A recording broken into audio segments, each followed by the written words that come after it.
Hey, welcome to the Multiverse Fundraiser. I am your host, Willow Schuyler, and this is the panel about foster care and fandom. I'm excited to meet my next guest, and for those of you who are looking to help with the fundraiser, please feel free to message us if you can't donate directly.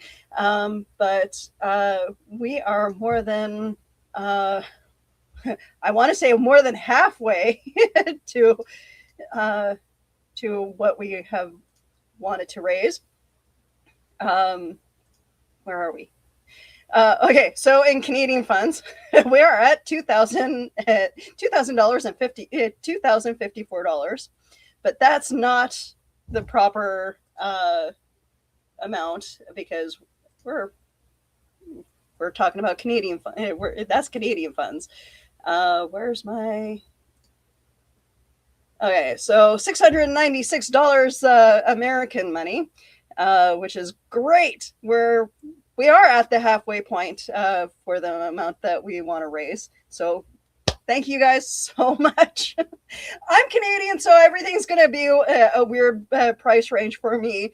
But yeah, I'm so excited, you guys. This is amazing. Let's meet my guest, Ro. Hi, Hi. hello, how are you? Good. How are you? I'm doing well. It's a great day here for me. Yeah. Thanks for having me on. Oh, no problem. I'm excited to get to know you. So, like me, I grew up in foster care from the age of 5 till I was 19 and took a lot of solace in reading comic books and watching cartoons. How about you? How did you get into the whole nerdum? Yeah, I think when I was in the second grade, one of the foster homes that I was in at that time had a huge library. Or looking back on the memory, I think it was maybe only like six bookshelves, but for a little kid, that was huge. So I would go in there because I had stumbled on upon a book that had like a paper doll that was in it. It's like someone had sketched and then cut out a paper doll that I thought was really cool. Oh, And wow. so at that time, I was really into art as a kid. And so I was just flipping through these books trying to find these things. And I think at some point I actually read it. I was like, dude, this is a whole nother world in this book. So Yeah.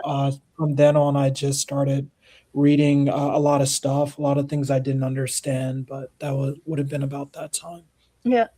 Uh, I in one of my foster homes, I fell in love with drawing and felt like it was just an added therapy for me. And I tried so hard. Jim Lee was big around this time Mm. with the X-Men and I believe Spider-Man as well. But X-Men was like my go-to comic book, and I would try to copy his art or whoever else was doing the art at that time. And I also read a lot of Archie comics and try to emulate that art style. And I was just trying to. I didn't think that comic books would have this much of an impact on my life now as an adult. But it's like anytime that I'm near a comic book store, I have to sit on the floor and look through the comics just to see if like I missed something. That's cool. That's cool. Do you remember? Was there a specific run when you were younger of like a comic series that you really Um, got drawn into? the House of M was like one of Mm. the big ones, and I tried to keep up with it, but I know like I missed a lot, and so I tried. So I was going back, and one of my friends actually gifted me like the whole run uh, at one point, and I'm just like, wow, this is like it all blew my mind because like I know that they were trying to kind of downsize the whole mutant uh, genre at that time. So they did like a whole huge exodus of like killing off all my favorite characters. um, but and then but yeah, the House of M series was really fun to read and read over. Um, my husband just recently bought me like the Dazzler series from the '80s.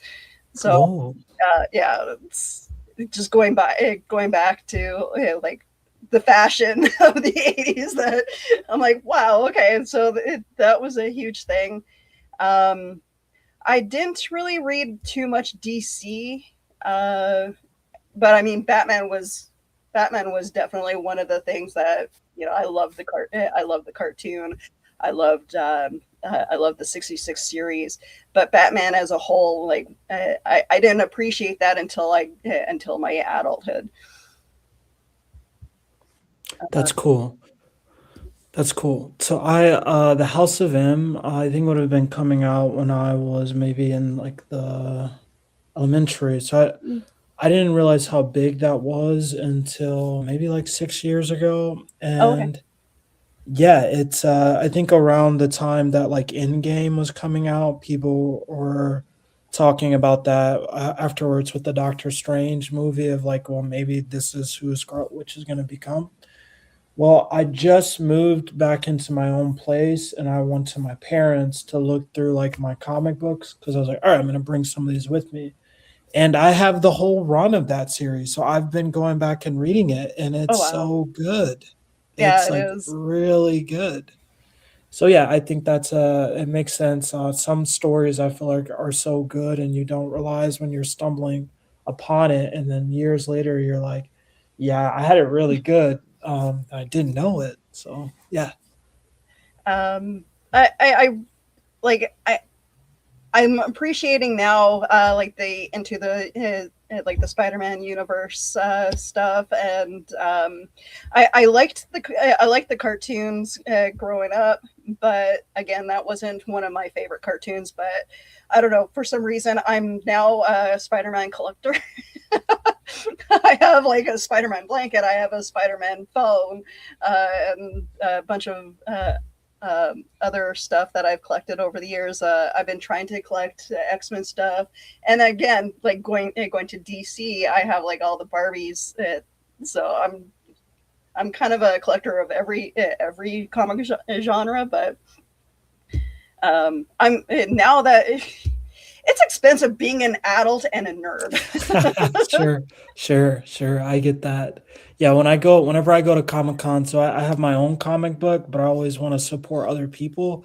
I have to put a cap on what I'm gonna spend because Yep, it's like, yeah, you go in there and you're like a little bit of this, a little bit of that, and all of a sudden you have a lot of everything. yep. You Yeah. have your own comic book. Tell me about your comic book. Yeah. So my comic book, it's based out of Chicago. It follows a kid that gets superpowers and is responding via text to show up when crime is happening. Oh, But okay. he's like way over his head because obviously, yeah, fighting crime's not a normal thing. And if Yep. you're a college student and you're trying to fight crime, you're going to be running into a lot of new scenarios. So that's just the quick log line. But it goes way more deeper than that. But yeah. Okay. Mhm. So Yeah. the whole comic book, the whole growing up in foster care thing, when it comes to comic book characters, I didn't realize that that was like a main storyline of a lot of the superheroes that we grew to love. Even when it came to like Gem and the Holograms, where she's raising funds for, um, the group home that she runs, and like Batman being raised by his butler, X Men bringing in all the gifted children. It it just seemed like noticing later on in life that it was just a recurring theme for all the characters that I grew to love. How about you? Like when did it start to click that superheroes were like the surrogate family for you? Hmm. So I think superheroes. So I generally like I've always loved the underdog story, which Hmm. essentially I think is the superhero story. Or most of them anyway. So like growing up, like reading unfortunate events. I think that was the Lemony Snicket. Reading Harry Potter. Like there is something of like, hey, you can be more. You're not grounded by what you were born as. Yeah. But for comic books, the big one for me, I think, was Captain America. I inherited all these comic books when I was maybe entering high school, and at that time I was just reading whatever I could get my hands on, whether that was like actual books to manga to comic books. But I wasn't like a comic book nerd. Like I knew a little bit about certain things, but for superheroes like that, I think it was when I first saw the first Captain America movie that came out, and I was like, dude, I need to go and find as much Captain America stuff as I can, because Captain America is like that little guy that the little man, the Yeah. everyman that was always that guy, just he needed the opportunity. And so for me, once I saw that, like I think was like when I was like, dude, I want to write a comic book. And I think that is one of the reasons why I started.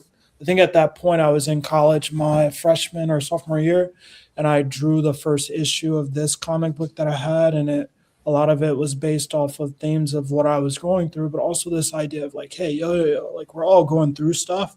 Sometimes we just need a catalyst. And with Yeah. that catalyst is like we can be different. And the great thing about life is there are a lot of catalysts. There's just your perspective. You got to see it as like this is an opportunity. So yeah, for me, kind of much later actually for comic books would have been like my sophomore year, Okay. but I had read comic books that were like more of like what's the word? I like it was just like in awe. Like I didn't feel like moved as in like, oh dude, this touched me. It was just like, dude, this is awesome. The Hmm. Hawk is fighting Superman, like that's awesome. Wonder Woman picked up Thor's hammer, that's just awesome. But as far as like being emotionally moved and it really changing something about me or inspiring me, I think Captain America would have been Okay. yeah. Yeah. Um, like for me, like I don't know, like I was drawn to X-Men as a kid. Well, one from the cartoon, and then it drew me in to the comic books. And the theme behind wanting to be accepted and living through Mm, living life, being bullied and all that, just was something that kept happening to me, where I being the newbie at a new school and having to you know make new friends. And I also grew up in the Bible Belt of Manitoba, and the Bible Belt of Manitoba is very much like that of the South, or if you didn't fit into their religion, their rules, and they would definitely bully the heck out of you. And mm, because I wasn't big into going to church then either, and they it's like they smelt it on me. They smelt the difference, and so I became like the bully magnet. And but watching X-Men, and it definitely helped me get um, uh, not get used to, but try to get over my fear of being bullied and try to stand up more against the bully and stick up for myself. And so that was the one thing that really helped me when it came to reading comic books and watching X-Men. that's cool. Would you say that for you, the X-Men was kind of this hope of like you're gonna find your group of people, Yeah, your niche? yeah. Has that happened? Uh, as an adult, yes, it was kind of a struggle growing up, because it's almost like it wasn't really accepted for women to be nerds so much in the 90s for some odd reason. That Hmm. it almost seemed like that was more of a reason to be picked on, was, oh, let's pick on the nerdy kids. And um, and I wasn't very academic. I was more like, I guess I kind of I hid in the library just to get away from the bullies. Hmm. And just kind of trying to keep my head down and not try to not to cause trouble. Um, but you know, I um, I I had to figure out a way to survive both being being bullied at home and being bullied at the school. So I kind of stuck to, you know, uh, stayed in my room when I got home.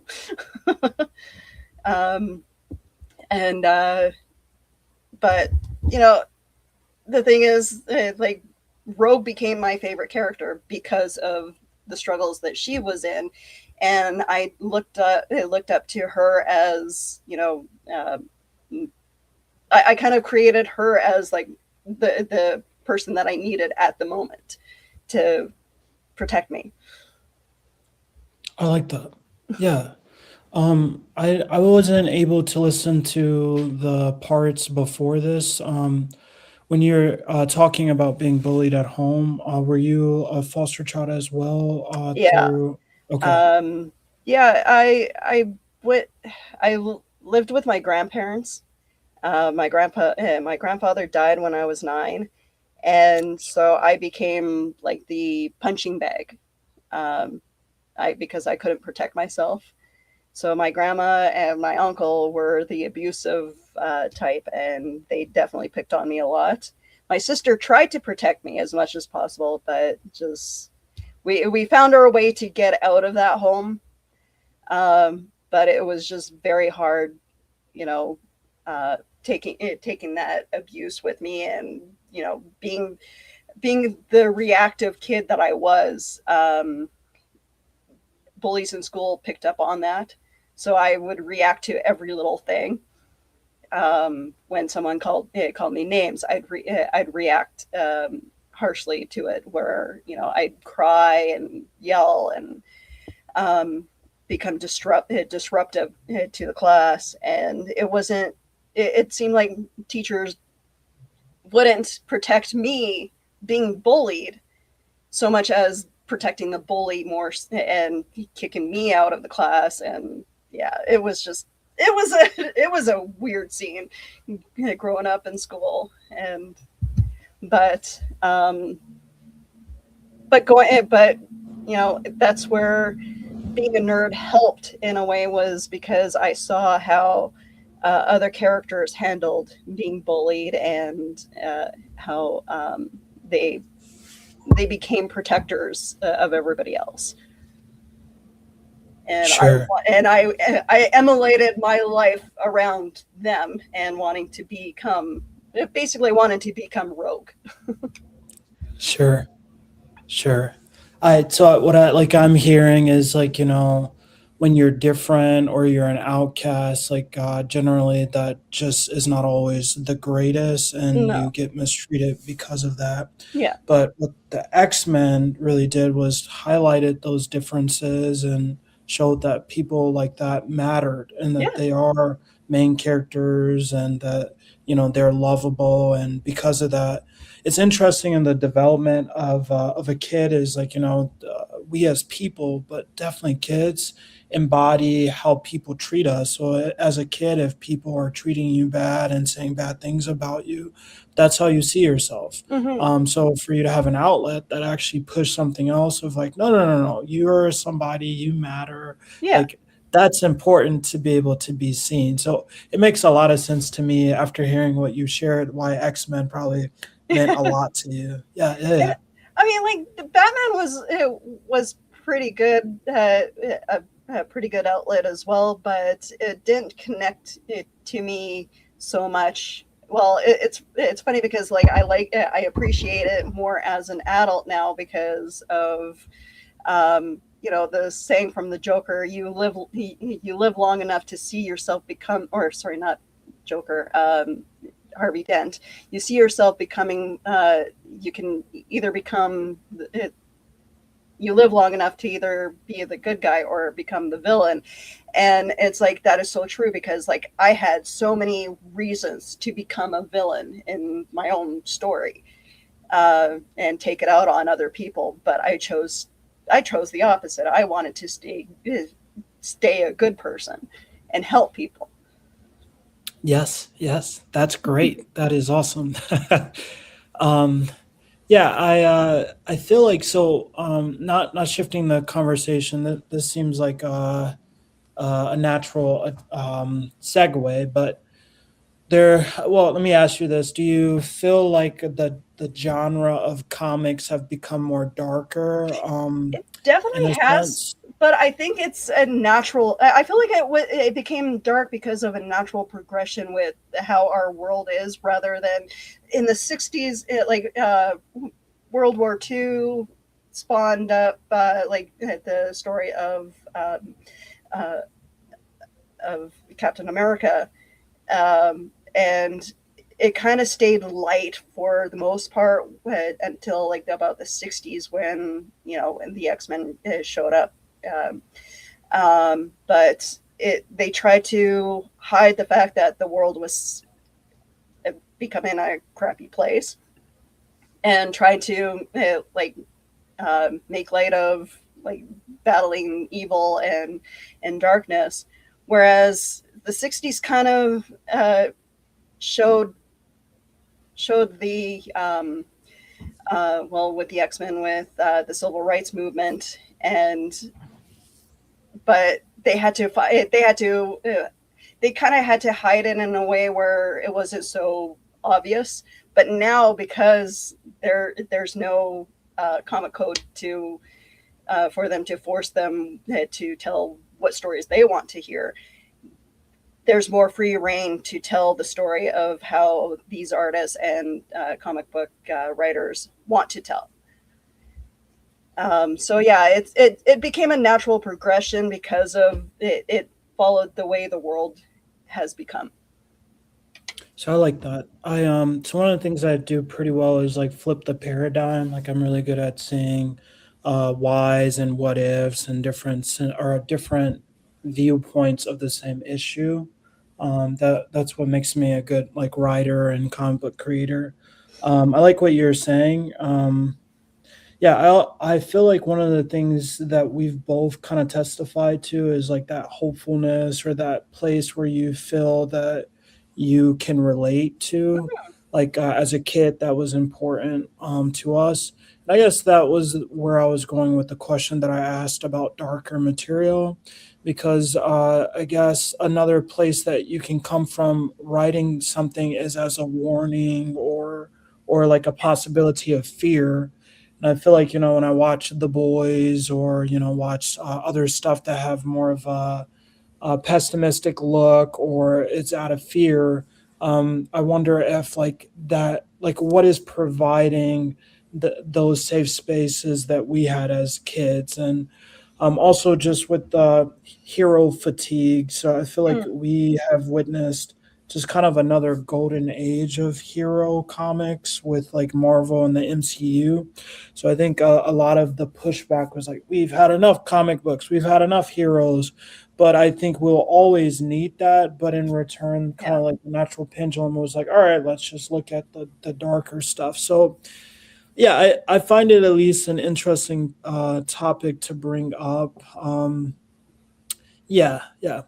I'm trying to think. As far of like as newer runs of comic books, are there anything that you're reading right now that is Uh, providing you with I like haven't really similar read hopes anything or in a while. I'm still trying to collect all the comic books that I remember having when I was a kid.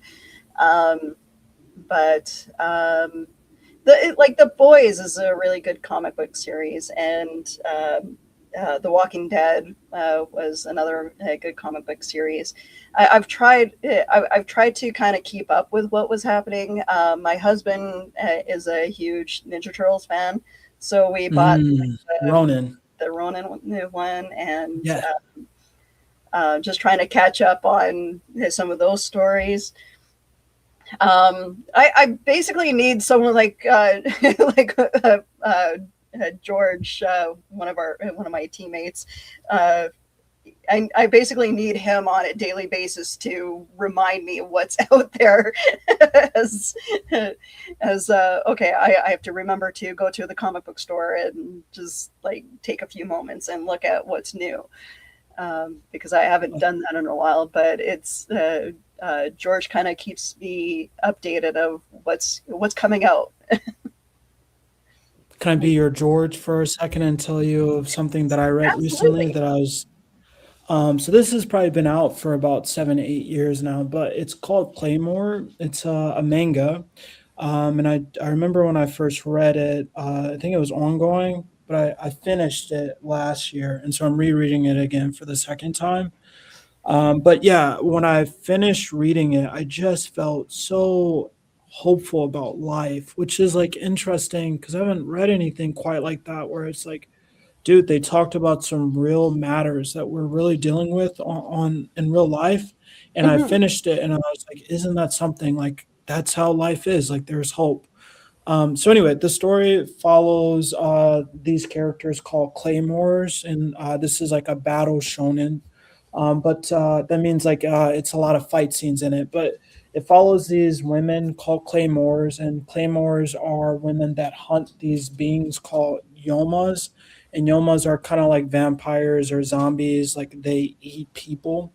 And there's this organization that sends out these claymores to kill different yomas. So if your village has these yomas in it, you wouldn't know because the yomas disguise themselves as humans. And so humans will just start going missing. And so you will put out like a plea to the organization, and then they'll send a claymore to dispel the yoma. Well, anyway, that's how like the simplistic of it, but you find out that these claymores that they live a very lonely life. So there at any given time there are 47 different claymores in the region, and they're ranked by how strong they are. The number one's the strongest and 47's the weakest. But they don't interact, they don't have families, they just live a very lonely life. You also find out that each one of these girls, like they used to be regular people, and then like either their family was killed by a yoma or something, and then they went to the organization and the organization turned them into a claymore. So anyway, the whole point of the story is like this idea of like what do you do with the isolation and loneliness of life that is caused by like trauma that you experience in real life, and how that trauma is real. Like it's not like Mhm. something that's in your head. It really affects your day to day. And because of we're all dealing with our own trauma, we can forget that like we're not in this alone. And so by the end of the book, like you've seen so much like different facets that have been added to the story, so many more layers, and you're like, dude, this is awesome. Hulk versus, Superman. This is Wonder Woman picking up her Thor's hammer. But then when you get to the end of it, and it ends so well, and you're like, isn't this something like the main character was not alone? And so the main character, spoiler, if you haven't watched this, you might want to close your eyes for like I don't know 30 seconds. But she starts off like the weakest warrior. She's number 47, and she's able to climb all the way up to the top. Um, Basically like her ability rivals like all the number ones from the past. But generally, if you're number 47 in an organization, you normally end up dying because you're not that strong. But she is able to survive and keeps getting stronger because she doesn't rely on her own ability. She relies on making connections with other people. And through that, she learns how to be stronger. She learns to depend on other people. So by the end of the story, she becomes really powerful, but no longer are these claymores doing things on their own. They're like doing things together. And so anyway, just wrapping it up, by the end of the story, you just come to the point of like, dude, this was a super satisfying story.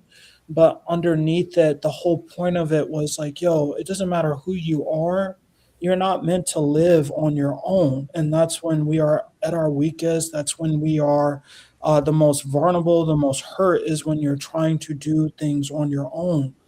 Go and be vulnerable with other people. Go find someone that can love you for who you are, and life becomes better. And I was just like, yo, mic drop. Like, this was really good, but I feel hopeful and inspired. So, yeah, let me be your George and say if you're looking for something to hope inspire you, go pick up Claymore. It's pretty good. Excellent. I appreciate that. So I we're at the halfway mark into the show, and I'm gonna play this video to remind everybody what we are here for. The Multiverse Fundraiser is partnering with Comic Books for Kids to raise money for their cause. Their mission is to provide comic books to children in hospitals and cancer centers across the United States, Canada, and the UK. We believe in the importance of providing stories that promote hope and bravery to kids who are facing things that are scarier than any supervillain. And we truly believe in this cause. To donate, you can either go to our Facebook page at www.facebook.com/The Multiverse Fundraiser or directly to comicbooksforkids.org. So yeah, those of you who are paying attention, I had to do a little switch around because I didn't have it loaded up on my channel, but that video, it tells you where you need to go to help donate to our charity. I am so excited to do this every year with my podcasting team. Where are we on our? I think we're still at 600 something dollars for the charity. So I'm super excited to keep doing this. And Ro, I appreciate you being here. Yeah, we are we are still at 600 and something dollars for our charity, and I will try very hard not to read the Canadian amount because that is very wrong. We're at $2,000 Canadian, if that helps. But is there something that you are looking forward to reading as a comic book nerd now, or something to catch up on?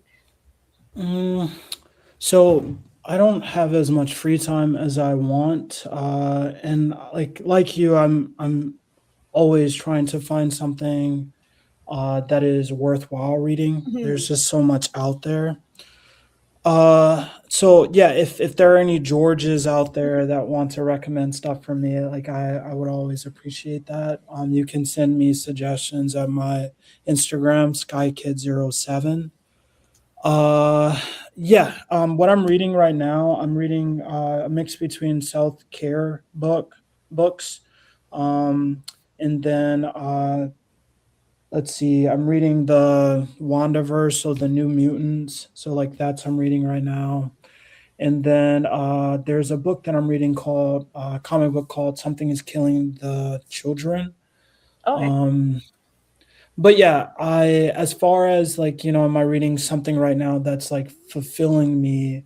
Unfortunately, I have not, besides like my own comic book, I haven't really stumbled upon something that I feel like has been quenching or filling my cup in that way. Um, the It's interesting how you talked about like Rogue and the X-Men.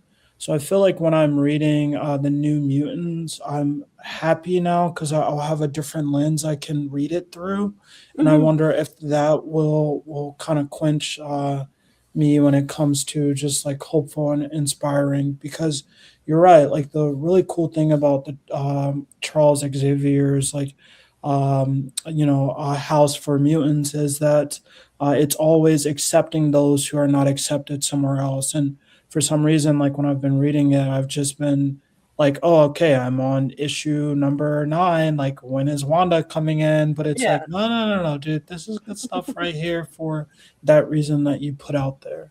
So I don't know if that answers your Yeah. question. It's kind of an out, but yeah. Um, I like one of the one of the fun characters that uh, touched base on the whole foster care system was Jubilee, but for some reason she didn't connect me um, uh, to the X-Men as much as Rogue did. And one of my other favorite characters is Beast because he's kind of like the team's therapist, where it's like everybody goes to him to just unleash all their pain and worry, and he's so that's um, but for some reason, like whenever someone draws him, he always looks like the feral type of Beast, and I'm just like, no, no, no, he's so kind. So I've been looking for artists to draw him in like fuzzy bunny slippers, have a cup of tea with Yeah. a book, and so that's. Do you have a character that, for some reason, it draws you as draws you in as that soft, loving character, even though that they're drawn or they're characterized a different way to the outside world? Hmm. Like, do you see any other character differently than what the rest of the world does? Sure. Um,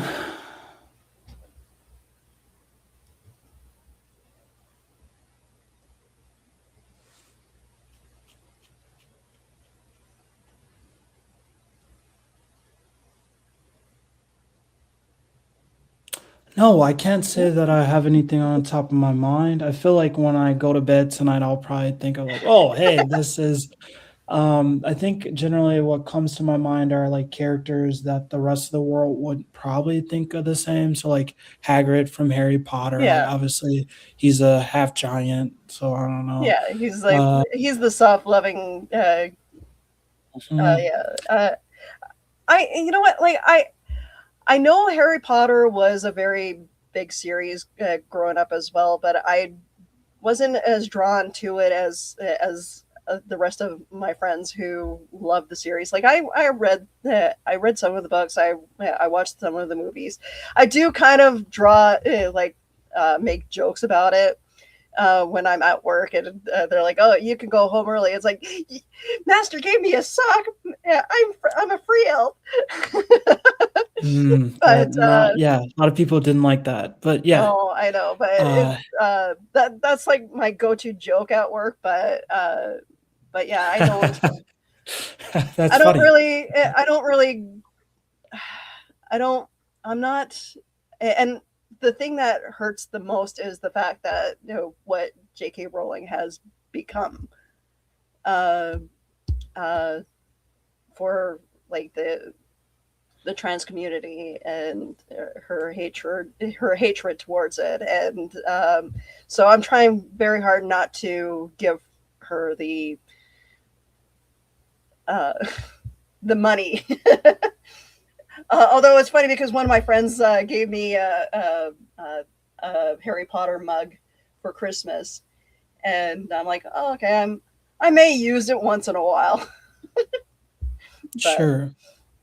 Yeah, I can I comment on some of that? yeah, go ahead. Like I know Yeah. that there's other things from Fandom that you realize like later on that kind of has a sore spot. So go ahead. Yeah, I was just gonna say that like that's always been one of the things of like they say never meet your heroes or separating someone's like work versus from like their person. So Yeah, like when I grew up, like I used to listen to a lot of Kanye West and like one of the best artists talent wise, but I personally don't agree with a lot of what he's doing. And so it's like to some degree it's like his music is still banging, but it's yeah, like, well, listen to it, can I still feel the same that I felt knowing what I know now, and also like what am I promoting. So that's a thing that like we have to always kind of be aware of in today's like life, Mhm. that I guess before social media, or I guess the newspaper, like I guess your heroes would just be, you would Yeah. just know what they would want you to know. So I sympathize with that. And I think if we all think about our things that we have liked, we have all run into that scenario. So I just wanted to address that. Yeah. Yeah. And like, I mean, I've had moments when I was helping out at Comic Con where I met actors who later became jerks. And I remember having these moments where I met Kevin Sorbo at Comic Con, checking in everybody, and he wanted to shake my hand, so I stood up and I came up to his belly button. So that was just like, oh, okay, I get to meet. I met one of these great people, but then he became a jerk, and it's just like, yeah, it is what it is. Unfortunately, he's not a great guy to interact with if you're you know off political bounds from him. But just the thing is, like, you have to. He did have an impact on my childhood in a certain sense where he played a fun character. So, but Sure. yeah, I mean, there was that where it's like I will have that moment where I shook his hand. Yeah, he's great. He was great at one point. Yeah.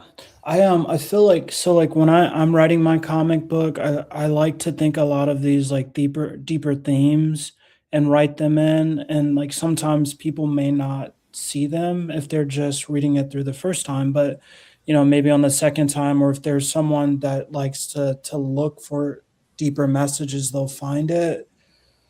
This is one of those topics that I just find so interesting. So like even like if I don't know. I think it'd be really cool if maybe one day like DC hired me to write a run for Oh, like, I don't know, the big three or something, or like, I have my own things that I write and I jot down and do sketches. So like I have a super a Superman like version that I would love to pitch one day. But specifically for like what we're talking about right now, like I think it's just really cool that there could be an analogy put in of like, Zack Snyder tried to do this where like superheroes, the big three are like gods or something. yeah, Um, but I feel like, isn't that the thing of like, you look at your heroes to a certain degree of like you put them on a pedestal, but everyone's a person just like everyone else, and they've yeah, been through their own trauma, whatever.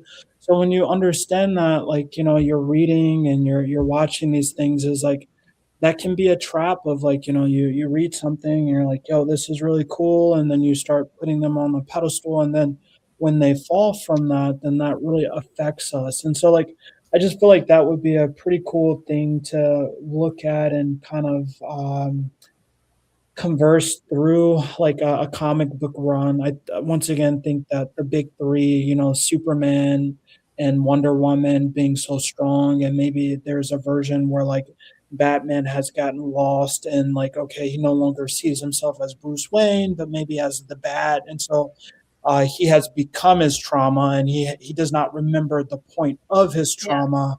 And so maybe like, I don't know, you have someone that's introduced that's like, no, no, no, no, we used to remember you guys as these symbols, and you guys have stepped away from that. Like that's the power, I think, of like true stories. They're good stories. They're reflecting, kind of like you were saying earlier, what's happening now in the real world, yeah, and it gets us to think about it, or it allows us to express ourselves. And so, what you're talking about with J.K. Rowling, like I was kind of thinking, like, wouldn't that be awesome? Like if we could read something like that of like, dude, we see this happening all the time. You meet your heroes, and then you're like, well, yeah, that was just a really tall guy that made a character that I really liked when I was a kid, and now that as an adult, I just see that he's a person just like us. yeah, Though that doesn't always happen. Sometimes you meet your hero, and you're like, that person is what I thought he was. I mean, like I've met Adam West, and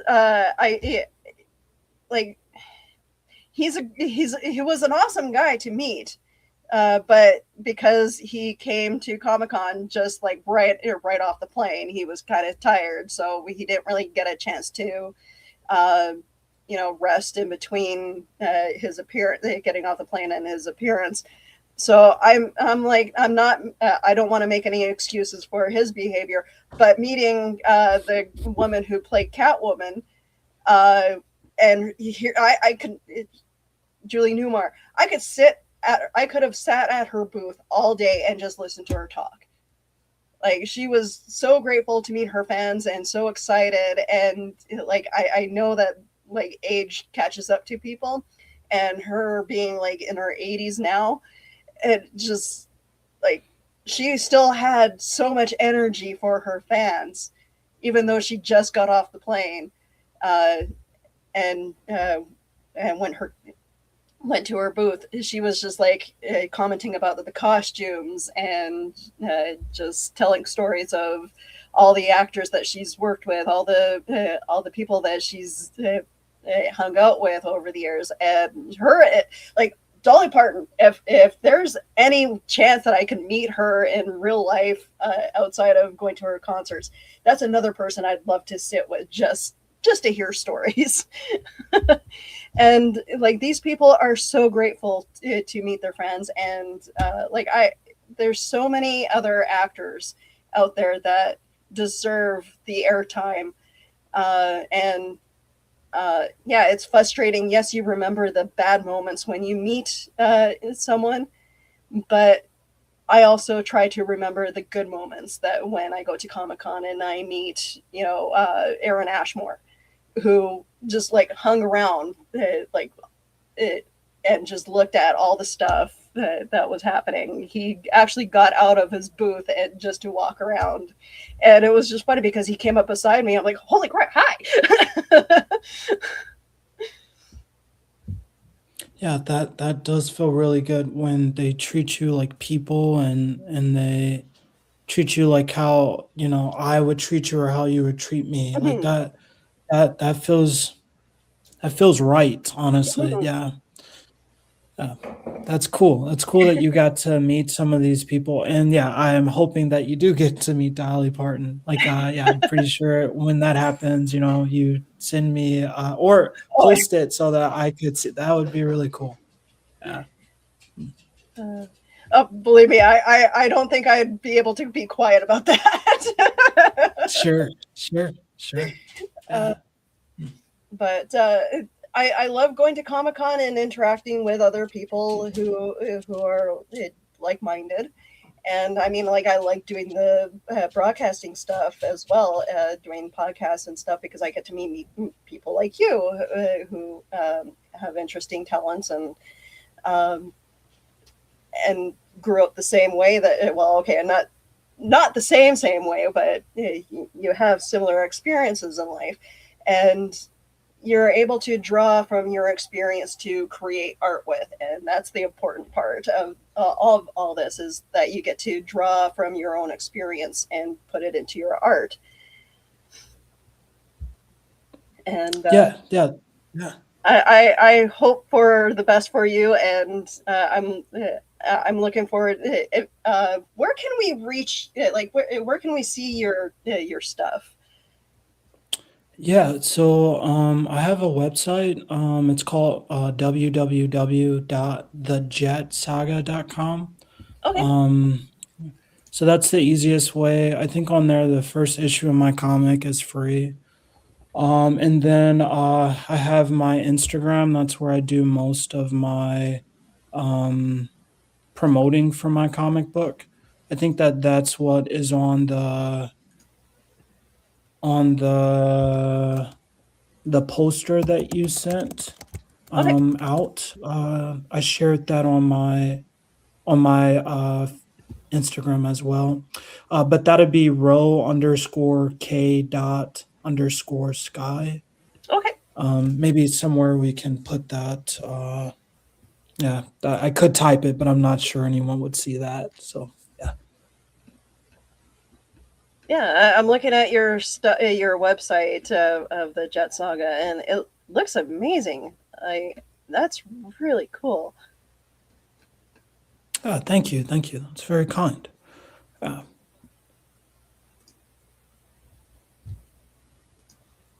I will see about. I will add that.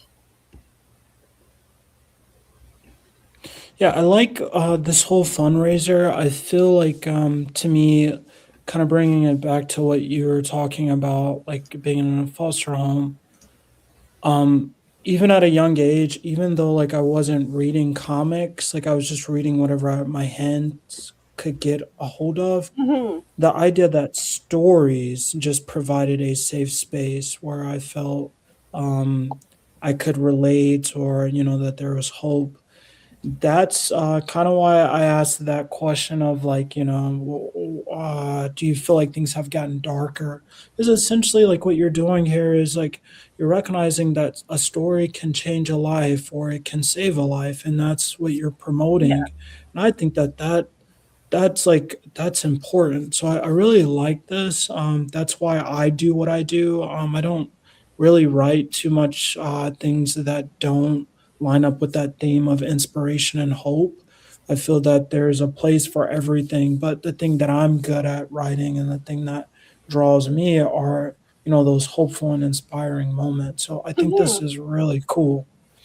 And you know what? And there's your character is gonna bring joy to someone, and you're gonna find your audience. And I look forward to seeing this take off.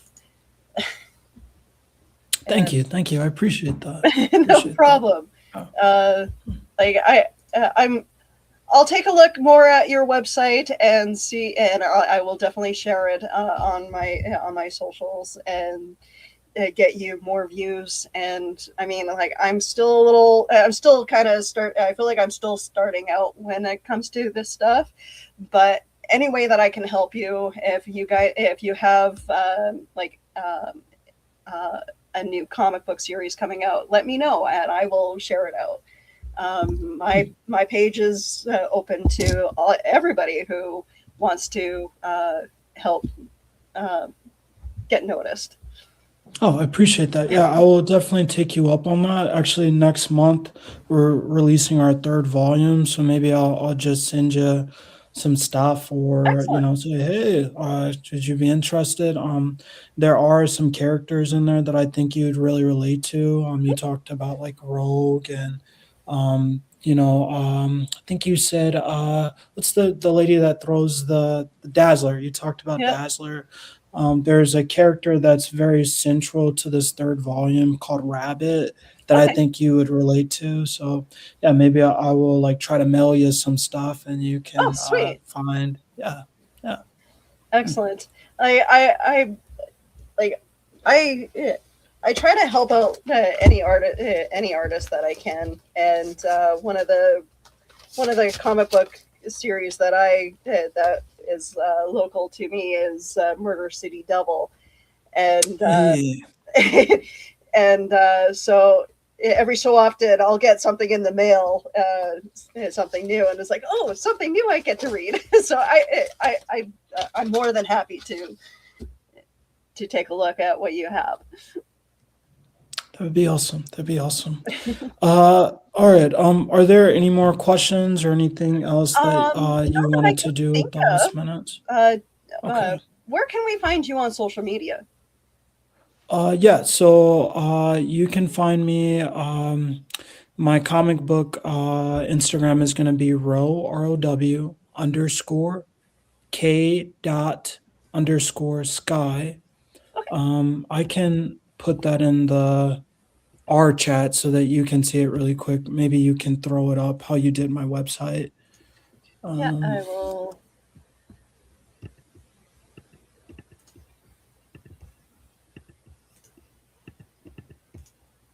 I really appreciate you having me on. Oh, That no means a lot problem. to me. And you're welcome. If when you have something new coming out, let me know, and we'll definitely have another discussion and promote your stuff. Oh, that'd be awesome. That'd be awesome.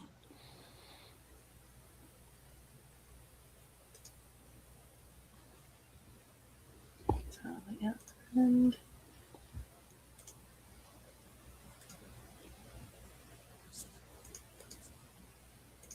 yeah, I will share that out into the chat.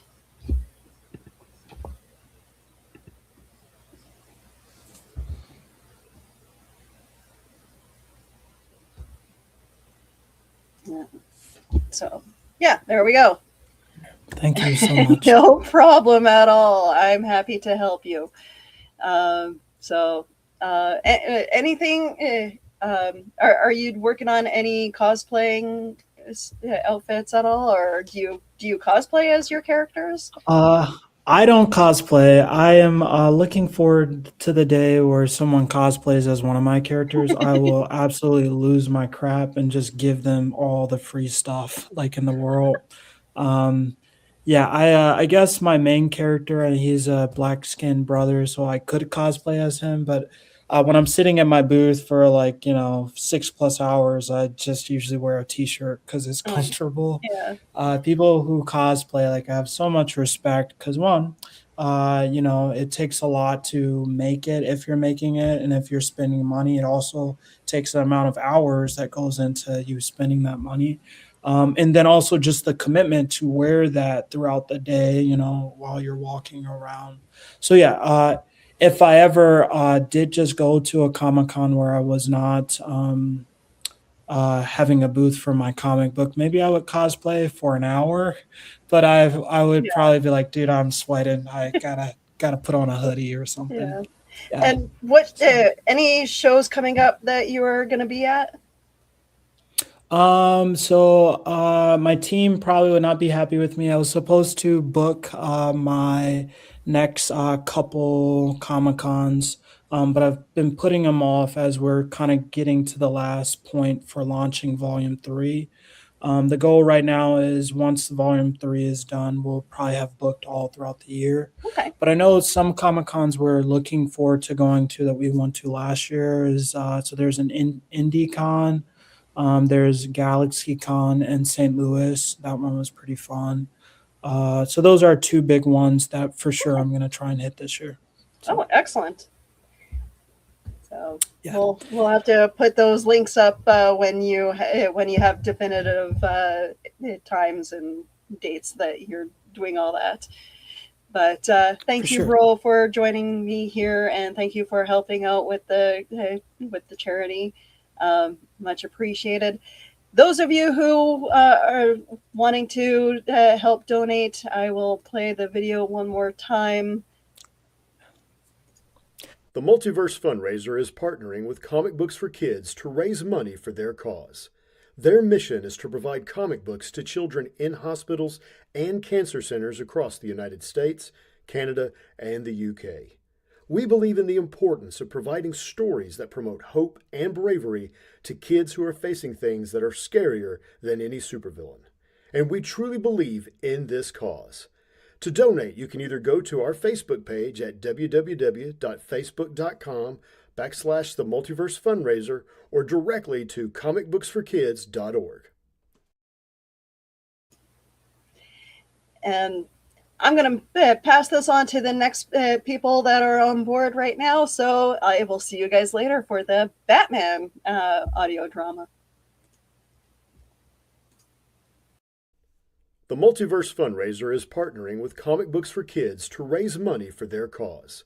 Their mission is to provide comic books to children in hospitals and cancer centers across the United States, Canada, and the UK. We believe in the importance of providing stories that promote hope and bravery to kids who are facing things that are scarier than any supervillain. And we truly believe in this cause. To donate, you can either go to our Facebook page at www.facebook.com/The Multiverse Fundraiser or directly to comicbooksforkids.org. The Multiverse Fundraiser would like to thank our sponsors: Earth Dog Studios, Clobbern Comics, The Art of Brian Rodman, Studio Moonfall, Elusive Comics, and of course, the Phoenix Sisters Entertainment Network for hosting this event. Learn how to support these businesses on the MVFR website.